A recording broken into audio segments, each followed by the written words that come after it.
Halo guys, kembali sama Mr. Faisal lagi, tapi kembalinya beda ya. Kita pakai videonya kayak semacam video tutorial gitu. Tapi sebelumnya, gimana kabar kalian?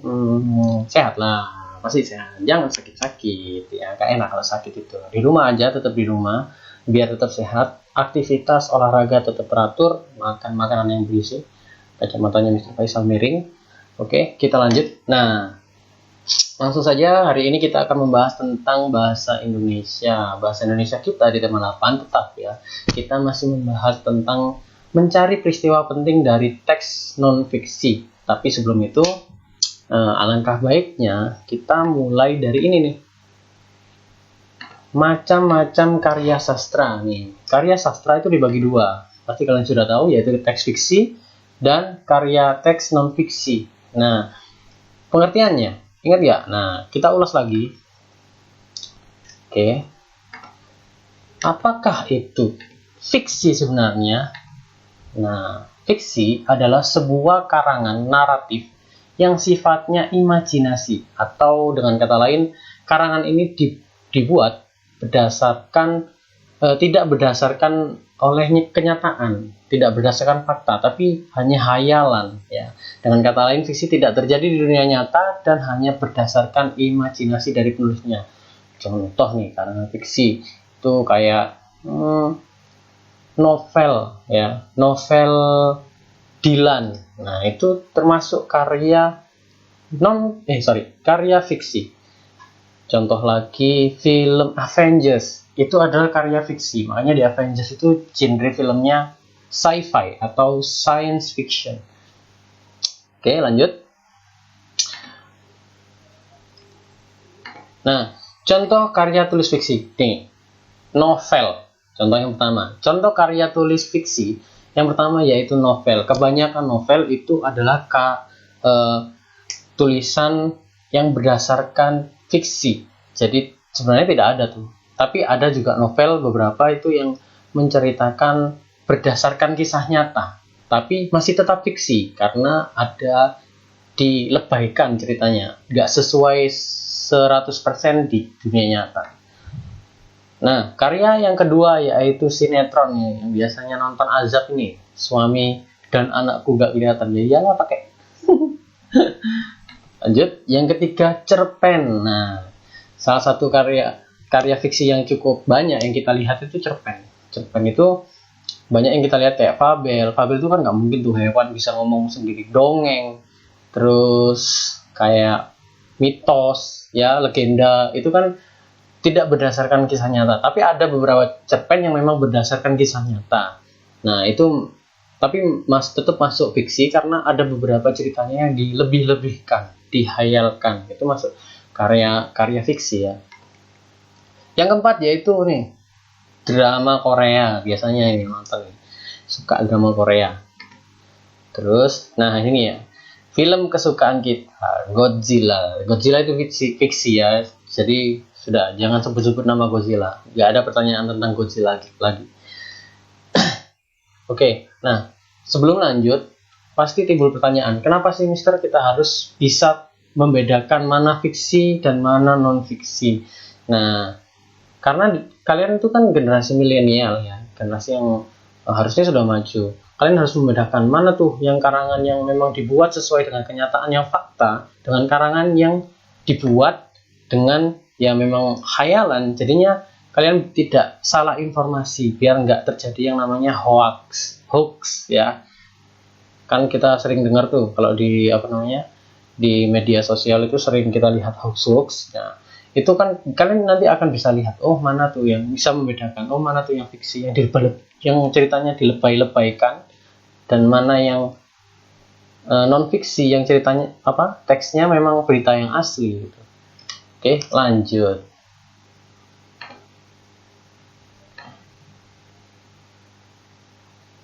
Oke. Non fiksi belum ya. Sekarang kita kembali ke ini lagi. Karya sastra yang non fiksi. Pengertiannya dulu ya. Karena yang Faisal bisa begini ya. Oke. Karya sastra non-fiksi adalah suatu karangan yang isinya bukanlah imajinasi. Jadi kebalikannya, ya kalau non-fiksi itu berdasarkan imajinasi. Tapi kalau karya non-fiksi itu berdasarkan fakta atau sesuai dengan kenyataan yang ada. Nah, teks non-fiksi merupakan sebuah teks yang bersifat sangat informatif. Biasanya teks ini digunakan untuk menyampaikan informasi. Coba bayangkan kalau kalian menyampaikan berita, tapi beritanya ngarang, lebay. Gimana jadinya dunia? Pasti akan ada kekacauan karena beritanya kan ngawur ya. Nggak ngawur tapi menghayal. Jadi orang percaya dengan Godzilla kayak kelas 5 ya. Percaya dengan Godzilla. Oke. Pada teks non-fiksi, pengarang memiliki tanggung jawab akan kebenaran dari isi teks tersebut. Jadi kalau membuat teks non-fiksi kayak berita, artikel, itu harus bisa dipertanggungjawabkan. Kalau teksnya salah, bisa masuk penjara kalian. Ada undang-undangnya, bisa jadi hoax ya. Jadi nanti kalau kalian dapat tugas membuat teks non-fiksi, mencari berita atau mencari suatu informasi itu nggak boleh ngayal ya, harus sesuai dengan kebenaran dan nggak asal searching di Google karena di Google nggak bisa dipertanggungjawabkan. Siapa tahu yang nulis di Google juga nulisnya ngayal kan, kita nggak tahu. Makanya biasanya orang yang menulis teks non-fiksi itu biasanya mencari literasi, baca buku yang non-fiksi juga ya, terus mencari berita secara langsung, terus mencari referensi lewat koran seperti itu. Nah, untuk teks non-fiksi sendiri itu ada beberapa jenis ya, sebenarnya banyak sekali macam-macamnya. Fiksi juga banyak macam-macamnya, cuma disebutkan beberapa oleh Mr. Faisal ya, nanti dicatat. Nah, contoh karya tulisan non-fiksi. Karena non-fiksi dapat berupa nih, yang pertama buku ilmiah. Nah, buku ilmiah ini biasanya itu kayak buku sekolah, itu kan buku ilmiah. Jadi isinya jelas, ada pengarangnya, ada sumbernya kan. Kalau kalian lihat di belakang itu ada daftar, itu sumber, daftar isi sumber di mana buku itu diambil di mana aja. Yang kedua artikel itu kayak di koran, terus artikel di majalah, itu ada sumbernya, nggak asal tuh di koran cuma nulis doang, itu ada sumbernya. Biasanya ditulis di catatan kaki. Nanti kalau bingung tentang catatan kaki, boleh searching di Google apa itu catatan kaki. Yang ketiga tesis skripsi. Ini kalau kalian sudah kuliah akan membuat tesis atau skripsi. Nah, skripsi ini nggak boleh ngayal. Kalau skripsinya ngayal ya, artinya kalian bukan generasi yang literatif. Artinya kalian ya ngawur bikin skripsinya, berarti kuliahnya juga ngawur tuh. Ya nanti jangan, kalau kuliah nanti jangan itu ya, bikin skripsinya jangan ngawur.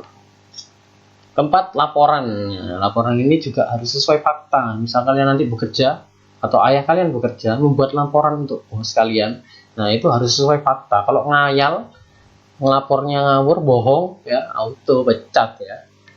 Lanjut, biografi. Nah, biografi ini suatu karangan yang digunakan untuk menceritakan kehidupan seseorang. Oke, ada motor lewat. Yang kedua adalah autobiografi. Nah, autobiografi ini kebalikannya. Nah, nanti tugas kalian yaitu mencari pengertian dari autobiografi. Yang selanjutnya yaitu sejarah. Nah, sejarah itu nggak boleh ya kalau ingin menyampaikan suatu informasi nggak boleh dilebay-lebaykan. Jadinya nanti cerpen, bukan sejarah. Kalau dilebay-lebaykan jadinya fiksi. Kalau yang sesuai aslinya jadi sejarah, kayak sejarah berdirinya negara Indonesia, sejarah berdirinya Candi Borobudur itu ada. Tapi kalau di non-fiksi kan itu ada cerpen jadinya ya. Terus surat yang kalian bikin kemarin itu, surat itu harus sesuai ya. Jadi kalau siapa yang mengundang itu nggak boleh ngawur. Kalau ngawur, yang ngirim surat siapa, ngawur terus asal aja tuh datang, tanggalnya ngawur juga. Wah, celaka ya. Kamus. Nah, kamus ini harus sesuai. Jadi kalau ini, kata ini artinya apa, itu harus sesuai dengan artinya. Kalau ngawur juga akan menjadi masalah di kehidupannya yang baca, kasihan. Terus film non-fiksi, kayak film dokumenter itu banyak. Jadi kalau kalian lihat film kayak film dokumenter di Animal Wildlife, itu kan dokumenter, itu film non-fiksi. Jadi sesuai kenyataan. Jadi kalau film tentang hewan-hewan itu yang kartun, nah baru kayak animasi kayak Nemo, nah itu bukan film non fiksi tapi fiksi. Masa ada ikan bicara kan, kiamat. Dan masih banyak lagi nggak bisa disebutkan oleh Mr. Faisal. Oke. Oke, sebentar.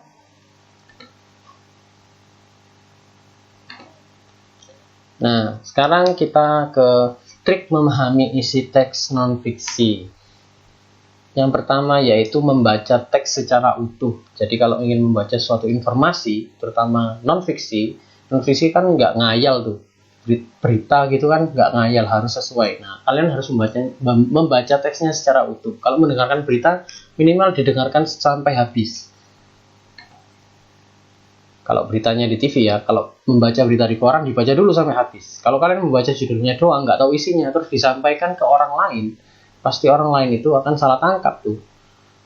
Terus yang kedua, mencatat pokok-pokok atau ide pokok ya. Jadi untuk memudahkan kalian untuk mengingat itu dengan mencatat ide pokoknya. Ide pokoknya apa? Itu dicatat satu-satu per paragraf ya. Satu paragraf satu ide pokok. Itu yang di tema 6. Yang ketiga yaitu tandai pokok permasalahan yang berupa peristiwa penting dan kata kunci yang dibahas dalam teks ya, pakai spidol atau pakai stabilo, ditandai di blok itu yang menurut kalian itu yang paling penting, peristiwa yang paling penting. Nah, peristiwa penting ini nggak harus sama dengan orang lain. Kadang sesuatu yang penting bagi kita kan nggak penting bagi orang lain. Jadi menurut kalian aja yang penting mana itu ditandai agar kalian itu ingat ya. Tujuannya cuma ingat aja, agar ingat dan bisa memahami informasinya.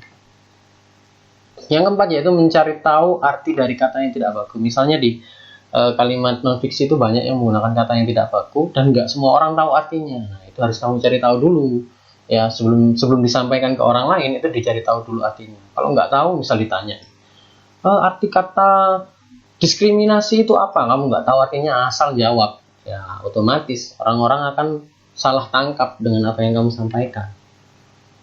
Yang kelima, ada motor lewat. Oke, yang kelima, menyampaikan secara lisan topik atau artikel yang sudah kalian baca, yang sudah kalian analisis ini 1, 2, 3, 4, 5 ya, dengan menggunakan bahasamu sendiri ya, melatih kalian untuk mengingat dan memahami sesuatu. Nih, oke, habis ini kita belajar pakai contoh. Ini record kan? Oh ya, record. Nah, record, aduh nangis Mr. Faisal ya. Oke, contoh. Oke, wait. Nih, kita belajar tentang ini. Oke, sebentar. Oke, sebentar dulu.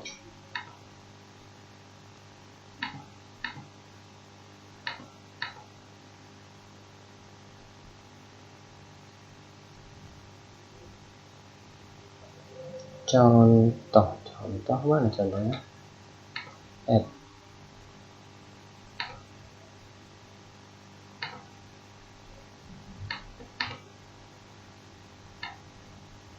Nah, ini contoh.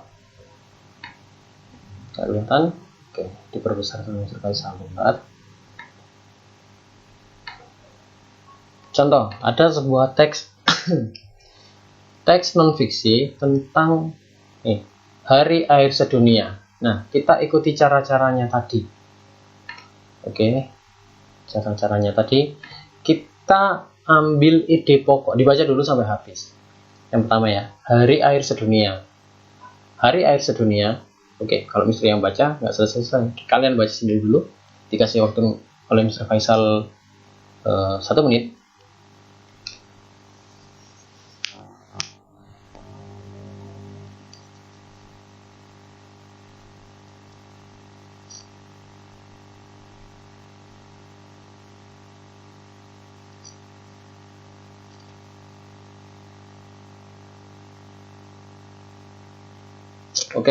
Oke, trik yang pertama, cari ide pokoknya dulu. Ide pokok. Ide pokok. Nah, ide pokok ini per paragraf ya. Ide pokok biasanya cuma 1 tuh. Kalau nggak di awal ya di tengah. Cari yang kira-kira ide dari gagasan dari teks tersebut. Oke. Paragraf pertama. Ide pokoknya apa? Kita ambil hari air sedunia diperingati setiap tanggal berapa dengan adanya. Nah, ide pokok paragraf pertama itu sudah pasti ya, membahas tentang hari air sedunia. Nih, ini doang. Nggak usah banyak-banyak. Ide pokok itu bukan dari awal sampai akhir ya. Kalau ide pokok cuma beberapa kalimat doang. Oke, sekarang yang paragraf ketiga. Paragraf kedua. Lupa dong. Paragraf kedua ide pokoknya apa? Coba lihat di awal, jangan ada tanda berkurang, bla bla bla. Oke. Nah, sekarang yang bawah ini ide pokoknya tentang cadangan air di dunia yang semakin berkurang. Nah, nggak usah dijelaskan semua tuh. Cari idenya doang. Nah, nggak usah kalimat penjelasnya. Diambil cadangan air tanah berkurang doang. Nah, easy peasy like a piece of cake.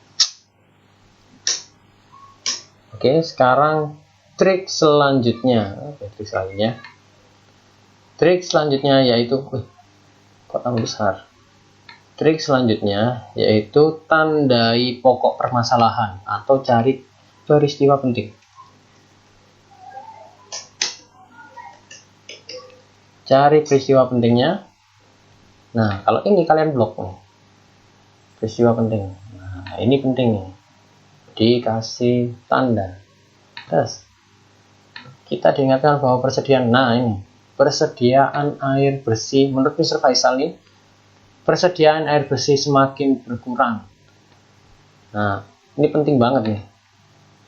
Terus padahal jumlah penduduk semakin bertambah, persediaan air bersih semakin berkurang karena cadangan air tanah berkurang. Ini sudah sama ya sama di depan. Kalau ini teks ini. Paragraf kedua, cadangan air tanah berkurang karena air hujan tidak masuk ke dalam tanah. Ini peristiwa pentingnya. Oke, sebaliknya air hujan langsung mengalir. Nah, sama aja sebenarnya. Air hujan tidak dapat masuk ke dalam tanah karena tidak ada akar pohon. Nah, ini penting banget ini. Yang dapat mengalir bla bla bla sudah. Nah, ini lahan-lahan hijau berubah menjadi perumahan, perkantoran dan lain-lain. Nah, ini adalah kalimat pentingnya. Kok keblok semua? Ini doang ya.